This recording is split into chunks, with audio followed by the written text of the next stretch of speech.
রেজাল্টের শীটে খালি কাটাছেড়া করিছে মাঝে মাঝে, এটা খারাপ ছাত্ররা এরকম করেই আর কি।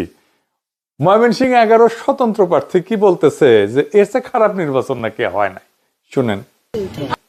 আমাদের উপর নির্যাতন করছে এটা আসলে একটা রোল মডেল। এরকমই নির্বাচন আওয়ামী লীগের আমলে হয় নাই। আওয়ামী লীগ কি হার পেয়েছে। আজকে বাংলাদেশের যে কোনো সময়ের চেয়ে এর চেয়ে খারাপ নির্বাচন আমার মনে হয় আর হয় না। সকালে 100 লাঠি নিয়ে আমার দৌড়াইছে, আমার মারছে। এবার বিএনপির বিদ্রোহী প্রার্থী স্বতন্ত্র হইয়া নির্বাচন করছে বহিষ্কৃত বিএনপি থেকে, সে কি বলতেছে রুমিন ফারহানা, এটা শুনেন। আসুন, বিএনপির লোকাল লিডাররা রাতে গিয়ে টাকা বিলি করেছে। বিএনপির লোকাল লিডাররা ভোট রিমোট সেন্টার গুলা ধামাউড়া, ওরাইলের ধামাউড়া, ধোবাজাইল ওগুলোতে গিয়ে ভোট ছাপিয়েছে, রিড করেছে এবং তারা ফলাফল বিভিন্ন কেন্দ্রে আটকে রেখেছে। গতকালকে রাতে উচালিয়াপাড়ায় রাত 10:30 পর্যন্ত আমি কেন্দ্রের ভিতরে ঢুকে 5 বারের মতো ফল গণনা করতে বাধ্য করেছি এবং দেখা গেছে এতগুলো ভুয়া ভোট, ভুয়া ব্যালট পেপারে তারা খেজুর গাছ মার্কায় দিয়ে এসছে এবং তখন আমাকে তারা মারতে গিয়েছিল বিএনপির লোকজন।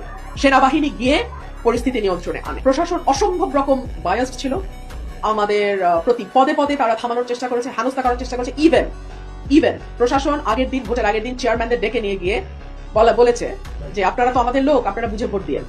সো এরকম দুষ্টামি প্রশাসন করেছে এবং আমি বলবো যে এই যে পলিটিশিয়ানদের তাচ্ছিল্য করা, এটা হচ্ছে গত 15 বছরের সংস্কৃতি। কারণ প্রশাসনের উপর নির্ভর করে গত 15 বছর সরকার চলেছে। কোনো পলিটিশিয়ান নিজের জনপ্রিয়তায় জিতে আসতে পারে নাই। সো প্রশাসনের মজ্জায় ঢুকে গেছে যে দে আর অল ইন অল।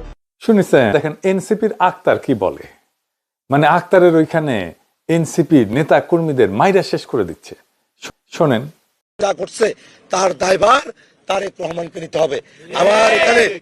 আমার এখানে যে কয়েকজন মানুষের বাড়িঘর ভেঙে দেওয়া হয়েছে, যতগুলো স্বর্ণলঙ্কার টাকা পয়সা লুট করা হয়েছে, যতজন মানুষের মাথা ফাটানো হয়েছে, মোটরসাইকেল করে ভেঙে দেওয়া হয়েছে, হারা গেছে আমার পার্টি অফিসটা তারা ভেঙে দিয়েছে।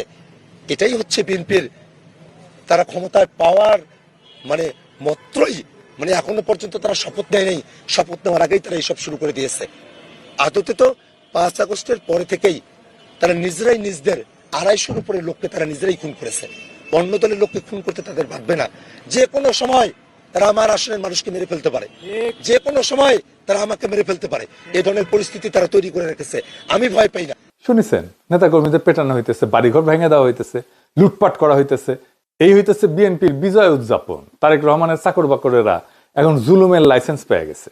মারহাবা, এই আপনার নতুন বাংলাদেশ স্যার। হ্যাঁ, এই নতুন বাংলাদেশ আপনি উপহার দিয়ে যাইতেছেন। যাই হোক, এইবার আমরা এই